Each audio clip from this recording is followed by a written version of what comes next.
इसी तरह के खतरे के खेलों में अनेक बेटियां, अनेक बहुएं उलझती चली जाती हैं। मन करता है कि बस थोड़ी सी लक्ष्मण रेखा लांग के देखूं तो होता क्या है, थोड़ा सा खोल के देखूं तो सब लोग इसमें अपना टाइम लगाते हैं, सब लोग एंजॉय करते हैं, थोड़ा सा हम भी करके देखें। और ऐसा करते करते देखते देखते ही वो उस चंगुल में फंस जाते हैं और जिसके परिणाम आपके सामने आते हैं।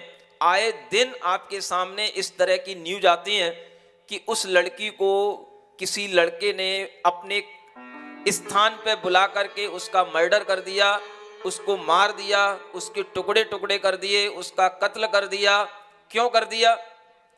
क्योंकि इस तरह से लड़कों के पास भी लड़कियों की कमी नहीं है और लड़कियों के पास भी लड़कों की कमी नहीं है। खेल दोनों तरह से चल रहा है, दोनों तरफ से चल रहा है और दोनों तरफ से घटनाएं सुनने में आती हैं। लड़कियां भी लड़कों का मर्डर कर रही हैं और लड़के भी लड़कियों का मर्डर कर रहे हैं। क्यों कर रहे हैं? जिसको जैसा समझ में आ जाए। जब लड़कियों के लिए लड़कों को लगता है कि ये मुझे ज्यादा परेशान कर रही है, या लड़की को ये लगता है कि ये किसी और से भी बातचीत करता है, तो उसे वो चीज सहन नहीं होती। उसके संबंध कई से हैं और वो समझती है कि ये केवल मेरे लिए ही है। और जब उसे पता पड़ता है कि ये संबंध कईयों से बनाए हुए हैं, तो फिर वह उससे कुछ पूछताछ करती है, उसकी जानकारी लेती है। और जब लड़के को ये पता पड़ जाता है कि ये मेरी जिंदगी में इस तरह से जांच पड़क कर रही है, तो वह उसको अपनी जिंदगी से हटाने के लिए बड़े बड़े निर्णय ले लेता है। और उसी के परिणाम निकलते हैं कि लड़कियों की कम उम्र में अचानक से उनके मर्डर होते हैं, उनके कत्ल होते हैं और फिर बाद में पुलिस उसका किसी भी तरह से तहकीकात करती है। लेकिन जो काम हो गया, जान जिसकी चली गई वो तो चली गई। ये खेल ऐसे चल रहे हैं जिन खेलों से अगर हम अपने बेटे बेटियों को नहीं बचा पाए, तो ये खेल उन बेटे बेटियों के जीवन को बर्बाद कर रहे हैं।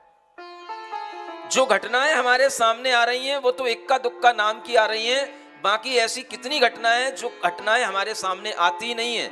और कई बार वो घटनाएं छोटे रूप में आकर के, छोटी न्यूज के रूप में आकर के चली जाती हैं, हम उन पर कभी गौर नहीं करते। लेकिन कोई कोई न्यूज जब हाईलाइट हो जाती है तब हम उस पर थोड़ा सा गौर कर फरमाते हैं।